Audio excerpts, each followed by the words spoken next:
59 جس میں آپ کو یہ بتا رہی تھی کہ اللہ ان تمام جو دنیا کے ظالم ہیں اور وہ ظلم کرتے ہیں ان کو معافی کرنے کے لیے نہ ان کو بخشنے کے لیے اللہ تیار بیٹھا ہوا ہے. اس لیے اللہ نے کہا یہ ظلم میں معاف کر دوں گا، لیکن کون سا ظلم معاف نہیں کروں گا؟ جو میرا شریک ٹھہرائے گا. تو میں آپ کو بتا رہی تھی کہ دنیا میں جتنی قومیں ہیں نا، جتنے بھی ان کے مذہب ہیں، سب کے سب جتنے بھی شرک کرتے ہیں، آگ کو پوجتے ہیں، بتوں کو پوجتے ہیں، جو بھی کر رہے ہیں، لیکن اللہ کو ضرور مانتے ہیں کہ اللہ ایک ہے. تو بات یہ ہے کہ میں آپ کو یہ بتانے لگی تھی کہ جب نا ہم بھی اپنی زندگی کو دیکھیں کہ ہم بھی رب کو مانتے ہیں، ظاہر ہے سب مانتے ہیں، تو لازمی مانتے ہیں. کبھی کوئی کہے کہ اللہ نہیں ہے تو ہم تو جان دینے لینے پہ آ جائیں، اللہ کے خلاف کوئی بات کرے تو. لیکن بات یہ ہے کہ اللہ کیا کہہ رہا ہے؟ اللہ کہہ رہا ہے کہ بندے میرے ساتھ پھر شریک نہ کرو، وہ نہیں میں معاف کروں گا. جب شرک حد سے زیادہ کسی بستی میں یا کسی علاقے میں یا کہیں بھی بڑھ جاتا ہے نا، پھر اللہ کہتا ہے کہ میں اس کو تباہ کر دیتا ہوں، اور بغیر میں ریزن کے نہیں تباہ کرتا کہ تم کہو کہ اللہ ہمیں تو پتہ ہی نہیں تھا. سارا کچھ انفارمیشن انسان کو ساری ہو جاتی ہے دین کی مرنے سے پہلے، ہر انسان کو. تو اس لیے اللہ نے کہا کہ یہ ہے وہ چیزیں کہ میں سارے ظلم دنیا کے جو ایک دوسرے پہ کرتے ہو نا وہ معاف کر دوں گا، لیکن معافی مانگو، بغیر معافی کے نہیں. جس کا حق ہے وہ ادا کر دو دنیا میں اور آ جاؤ میری طرف، میں بخش دوں گا. لیکن اگر میرے ساتھ شرک کیا، اور شرک بھی میں آپ کو بتاؤں کہ ساری زندگی انسان شرک بھی کرتا رہا. یہ زندگی اتنی بڑی نعمت ہے، مزاروں پہ جاتی رہی، اللہ غیر اللہ کے نام کی دیگیں چڑھاتی رہی اور سارا کچھ ہی کرتی رہی. پھر یاد اللہ کا کوئی ایسا بندہ یا کوئی بندی جس کی وجہ سے دھیان کیا کہ یہ تو سارا کچھ غلط ہے، میں نے تو بڑے گناہ کر ڈالے. یہ ہے اللہ کہتا آ جاؤ، اگر تمہاری زندگی ہے نا شرک بھی معاف کر دوں گا.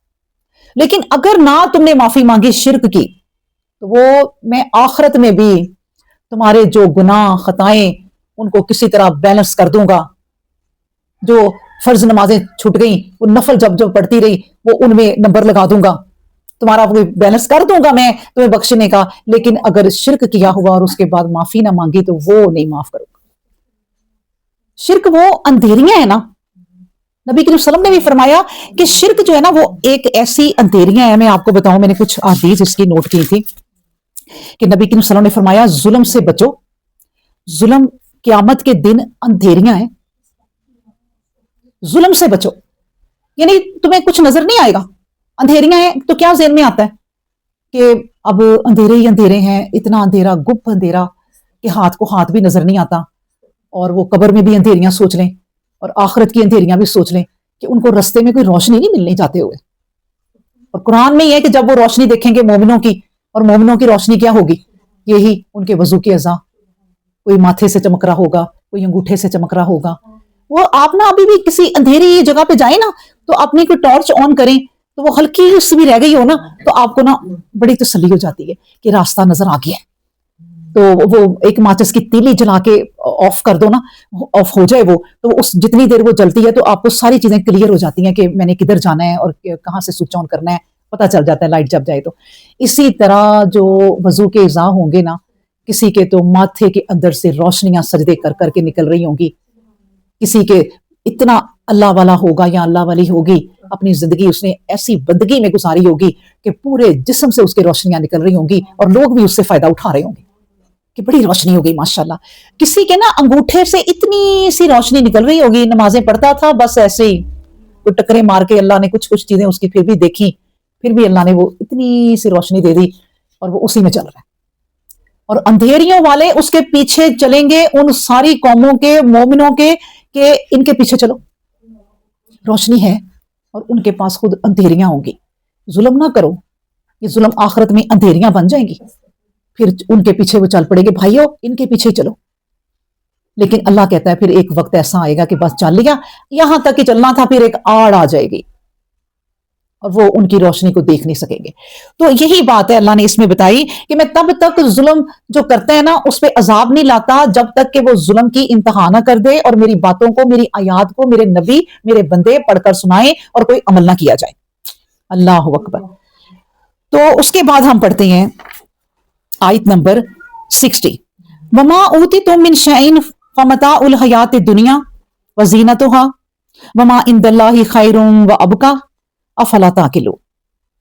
اب یہ بڑی پیاری آیت آ گئی ہے. تمام چیزوں کے بعد پیچھے جو چیزیں پڑھی میں آپ کو شارٹ بتا دوں کچھ الفاظوں میں کہ ہم نے پڑھی تھی یہی شرک وغیرہ، دنیا کے ظلم وغیرہ، کسی کی برائیاں وغیرہ، اچھے طریقے سے برائیوں سے نبڑ لینا پڑی تھی نا ساری یہ چیزیں.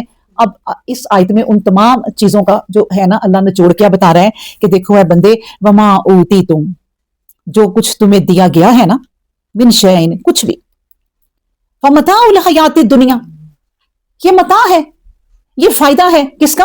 دنیا کی زندگی کا. یہ جو کچھ تمہیں دیا گیا ہے بس دنیا کی زندگی کا نا فائدہ ہے. وزینتھا، اور اس کی زینت ہے. وما عند اللہ خیر وابقا، لیکن جو تیرے رب کے پاس ہے نا اس میں ہے خیر، وابقا، اور وہ ہے باقی رہنے والا، وہ ہے ابدی. یہ دنیا کا جو مال دیا ہے نا تمہیں عارضی، اس پر ہی نہ ڈپینڈ کر کے بیٹھ جانا کہ بس یہی زندگی ہے بس، یہ تو متاع ہے. متاع الحیات الدنیا، وہ بھی کیوں؟ کیونکہ اللہ تبارک و تعالیٰ کی اپنے بندوں کے ساتھ بڑی مہربانی. اللہ نے اپنے بندے پیدا کر کے ایسے ہی نہیں چھوڑ دیے کہ جاؤ جنگلوں میں صحراؤں میں بھٹکتے رہو. بڑی خوبصورت ان کے لیے زمینیں بچھا دی، سارے انتظامات کر دیے. زینتھا، زمین کی زینت، ہاں دنیا کی، اس دنیا میں زینت، خوبصورتیاں بچھا دی. کبھی آپ فصلوں کو دیکھیں لہلہاتی ہوئی، کہتے ہیں شاعر کہتے ہوتے ہیں کہ ایسے لگتا ہے فصلوں نے زیور پہنا ہوا ہے، جیسے دلہن سجتی سنورتی ہے. وہ پیلے پیلے پھول، وہ رنگ برنگے پھول، وہ ساگ کی فصل دیکھیں کیسے گرین اور اوپر یلو، فصل پوری کو کبھی نظر ماریں کیسے ہوا سے وہ یوں ہل رہی ہوتی ہے، اور کیا خوبصورتی ہے. اللہ نے دنیا میں خوبصورتی بھی دی کہ میرا انسان یہاں رہے گا تو میں کوئی متاع اسے دوں. آپ کے گھر مہمان آتا ہے نا تو فوراً اس کے لیے ایک کمرہ تیار، اس کا باغ تیار، اس کے لیے چیزیں تیار، اس کے لیے کھانا تیار. یہ نہ ہو کہ ہمارا مہمان اس دنیا ہمارے اس گھر میں رہے تو کوئی چیز ہی نہ اسے ملے. وہ بےچارا آیا نہ ٹائم پہ چائے نہ پانی، نہ اس کے کمرے میں کوئی پانی آ رہا ہو نہ بات ہے. سارا انتظام آپ کرتے ہیں کیوں؟ کہ مہمان کو تنگی نہ ہو. اللہ نے کہا یہ دنیا ہے، یہاں پہ تم نے ایک ایسے مہمان رہنا ہے، لیکن اس مہمان کو ٹھہرانے کی میں نے دیکھو انتظامات سارے کر دیے ہوئے ہیں. اب تم اتنے یہ بڑے جو انتظام کیے ہیں نا کہ تمہیں زمین کے خزانے دے دیے، تمہیں نہریں دے دی، تمہیں سونے کے پہاڑی دے دیے، کئیوں کو بادشاہت دے دی، کئیوں کو بہت امیری دے دی، کئیوں کو نارمل امیری دی، کئیوں کو غریبی دے دی. تو یہ نہ اس کو اسی پہ ڈیپینڈ کر کے نہ بیٹھ جانا. یہ متاع دنیا کی تمہارا امتحان ہے. اصل چیز جو ہے نا وما عند اللہ خیر، اللہ کے پاس جو ہے نا وہ ہے خیر. اس کو نہ خیر سمجھ بیٹھنا، یہ کوئی خیر نہیں ہے. ہاں اس کو خیر نہیں سمجھو گے تو یہ خیر ہے کہ سوچ لو کہ ہر چیز جو بھی پائی ہے یہ عارضی ہے. بس کوئی کپڑا نیا سلایا نا قیمتی، یار اس نے پرانے ڈسٹر ہی بننے ہیں. کوئی بھی چیز گھر کی قیمتی آئی نا، اللہ تیری مہربانی اور تیرا شکریہ، لیکن یہ دنیا کی متاع ہے، اس نے یہی تباہ ہو جانا. فوراً کہہ دو اس کے اوپر نا، کوئی غرور نہ کرو. یہ کوئی خیر نہیں ہے دنیا کی، خیر اللہ کے پاس ہے. اس پر بھی میں نے چند احادیث بھی نوٹ کی ہیں جو میں آپ کو بتاتی ہوں کہ نبی کریم صلی اللہ علیہ وآلہ وسلم نے فرمایا دنیا کی مثال ایسی ہے جیسے کوئی سمندر، جیسے کوئی سمندر، اور اس کے اندر تم ڈالو اپنی انگلی اور دیکھو انگلی کے ساتھ کتنا پانی لگا. کچھ لگا؟ جو قطرہ لگا وہ بھی گر گیا، بس ایک ایمی گیلی سی ہوئی نا. یہ ہے وہ دنیا آخرت کے مقابلے میں. خیر وہی ہے. اس خیروں کو خیر نہ سمجھو، بس اللہ کا شکر ادا کرو کہ اس نے تمہیں مہمان ٹھہرایا اور تمہیں بڑی سہولتیں دے دی. پردیس میں جاؤ نا تو سہولتیں نہ ملے تو زندگی تباہ ہو جاتی ہے کہ ہم پردیسی ہیں. وہ تو اللہ کی مہربانی ہے کہ اس نے ہم پردیسیوں پہ ہم فضل کر دیا کہ لو یہ متاع ہے، یہ دنیا کی زندگی کی یہ زینت بھی تمہیں دے دی، بور نہ ہونا یہاں پر. لیکن اس کو کچھ سمجھ نہ بیٹھنا.